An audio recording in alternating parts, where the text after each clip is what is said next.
வாணியம்பாடியில் தபால் நிலையம் முன்னறிவிப்பின்றி அகற்றப்படுவதை கண்டித்து பொதுமக்கள் போராட்டத்தில் ஈடுபட்டதால் பரபரப்பு ஏற்பட்டது. திருப்பத்தூரில் உள்ள புதூர் பகுதியில் கடந்த 35 ஆண்டுகளாக இயங்கி வரும் தபால் நிலையத்தை அதிகாரிகள் திடீரென எந்தவித முன்னறிவிப்புமின்றி அகற்ற முற்பட்டனர். இதனால் தபால் நிலையம் முன்பு பொதுமக்கள் போராட்டத்தில் ஈடுபட்டனர். தகவலறிந்து வந்த காவல்துறையினர் பேச்சுவார்த்தை நடத்திய பிறகு போராட்டம் கைவிடப்பட்டது.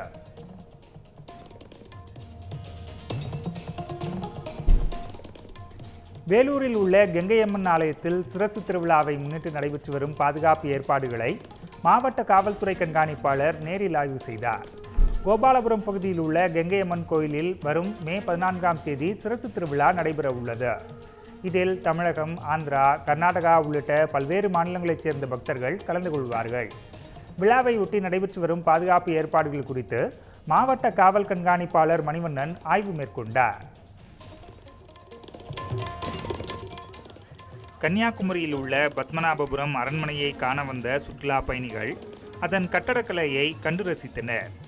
கோடை விடுமுறை என்பதால் கன்னியாகுமரியில் உள்ள சுற்றுலா தலங்களில் சுற்றுலா பயணிகளின் வரத்து அதிகரித்துள்ளது.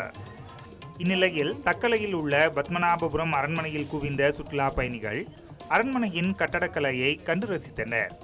அதேபோல அரண்மனையின் உள்ளே அமைந்துள்ள மந்திரசாலை, தாய் கொட்டாரம், நாடகசாலை, 4 அடுக்கு மாளிகை உள்ளிட்டவற்றையும் வியப்புடன் கண்டுகளித்தனர். உதகையில் நேற்று தொடங்கிய 134வது நாய்கள் கண்காட்சியில் 400க்கும் மேற்பட்ட நாய்கள் பங்கேற்றன. ஊட்டியில் ஒவ்வொரு ஆண்டும் கோடை சீசன் சமயத்தில் நாய் கண்காட்சி மற்றும் போட்டிகள் நடத்தப்படுவது வழக்கம். அந்த வகையில் south of India kennel club சார்பில் 134வது நாய்கள் கண்காட்சி நேற்று தொடங்கியது.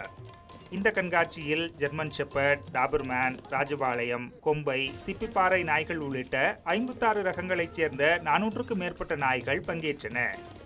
இதில் சிறப்பாக செயல்பட்ட நாய்களுக்கு பரிசுகளும் சான்றிதழ்களும் வழங்கப்பட்டன. திருவள்ளூரில் உள்ள ஸ்ரீ பொன்னியம்மன் கோயிலில் நடைபெற்ற ஸ்ரீ சீனிவாச பெருமாள் திருக்கல்யாணத்தில் ஏராளமான பக்தர்கள் கலந்து கொண்டனர். பொன்னேரி திருவேங்கடபுரத்தில் அமைந்துள்ள ஸ்ரீ பொன்னியம்மன் ஆலயத்தில் ஸ்ரீ சீனிவாச பெருமாள் திருக்கல்யாணம் வெகு சிறப்பாக நடைபெற்றது. இதில் ஸ்ரீனிவாச பெருமாளுக்கும் ஸ்ரீதேவி பூதேவிக்கும் மாலை மாற்றும் வைபவத்துடன் பட்டாச்சாரியார்கள் திருக்கல்யாணத்தை நடத்தி வைத்தனர். இந்த நிகழ்வில் சுமார் 3000க்கும் மேற்பட்ட பக்தர்கள் கலந்து கொண்டு பெருமாளை தரிசித்தனர்.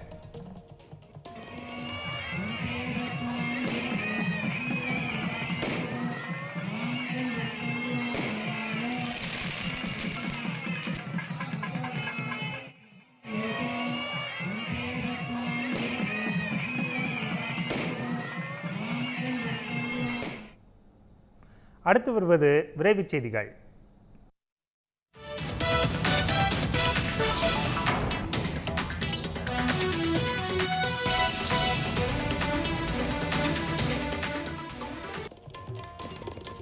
பாஜகவின் சாதாரண நிர்வாகியான தம்மை எதிர்த்து போட்டியிட தைரியமில்லாத ராகுல் காந்தி பிரதமரை விவாதத்துக்கு அழைப்பது வேடிக்கையாக உள்ளது என அமேதி தொகுதி பாஜக வேட்பாளர் ஸ்மிருதி இரானி விமர்சித்துள்ளார். பிரதமர் மோடியுடன் சமமாக அமர்ந்து விவாதிப்பதற்கு ராகுல் காந்தி இந்தியா கூட்டணியின் பிரதமர் வேட்பாளரா என்பதை தெளிவுபடுத்த வேண்டும் என்றும் அவர் கூறியுள்ளார்.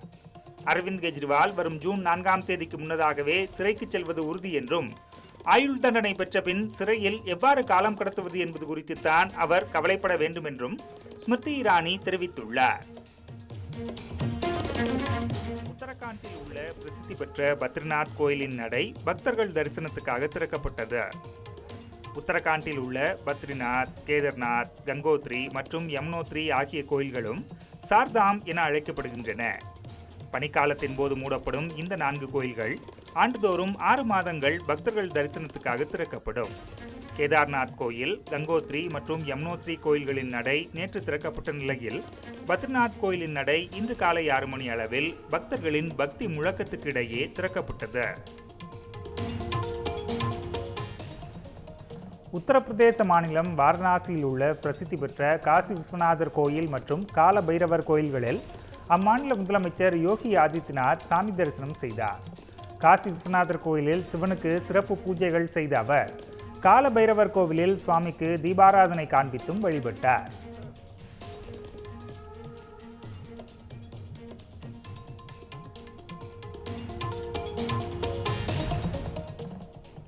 ஆந்திர மாநிலம் நந்தியாலாவில் தேர்தல் பிரச்சாரத்தில் ஈடுபட்ட நடிகர் அல்லு அர்ஜுன் மீது போலீசார் வழக்கு பதிவு செய்துள்ளனர். ஒய்எஸ்ஆர் கட்சி வேட்பாளரை ஆதரித்து நடிகர் அல்லு அர்ஜுன் நந்தியாலா பகுதியில் பிரச்சாரத்தில் ஈடுபட்டார். அப்போது அவரை காண ஏராளமான மக்கள் மற்றும் ரசிகர்கள் குவிந்தனர். இந்நிலையில் தேர்தல் விதிமுறை அமலில் இருந்தபோது அனுமதியின்றி ஆயிரக்கணக்கானோர் திரண்டதாக சிறப்பு துணை தாசில்தார் ராமச்சந்திர ராவ் காவல் நிலையத்தில் புகார் அளித்தார். அதன்படி நடிகர் அல்லு அர்ஜுன் மற்றும் வேட்பாளர் ஷில்பா ரவிச்சந்திர ரெட்டி ஆகியோர் மீது நந்தியாலா போலீசார் வழக்கு பதிவு செய்துள்ளனர்.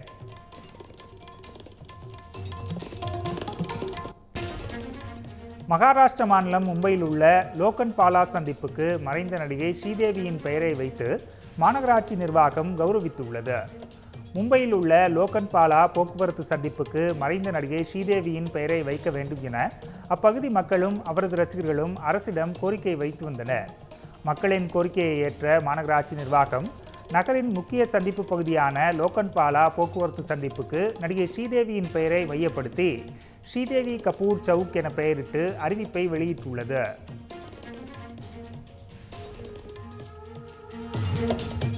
ஐபிஎல் தொடரில் நேற்று நடைபெற்ற ஆட்டத்தில் மும்பை அணியை வீழ்த்தி கொல்கத்தா அணி வெற்றி பெற்றது. கொல்கத்தா ஈடன் கார்டன் மைதானத்தில் நேற்று நடைபெற்ற லீக் ஆட்டத்தில் மும்பை கொல்கத்தா அணிகள் மோதின. இதில் டாஸ் வென்ற மும்பை அணி பந்து வீச்சை தேர்வு செய்தது. அதன்படி முதலில் பேட்டிங் செய்த கொல்கத்தா அணி 16 ஓவர்கள் முடிவில் 157 ரன்கள் குவித்தது. 158 ரன்கள் என்ற இலக்குடன் விளையாடத் தொடங்கிய மும்பை அணி 139 ரன்கள் மட்டுமே எடுத்து தோல்வியடைந்தது. இதன் மூலம் நடப்பு தொடரில் முதல் அணியாக கொல்கத்தா அணி பிளே ஆஃப் சுற்றுக்கு முன்னேறியது.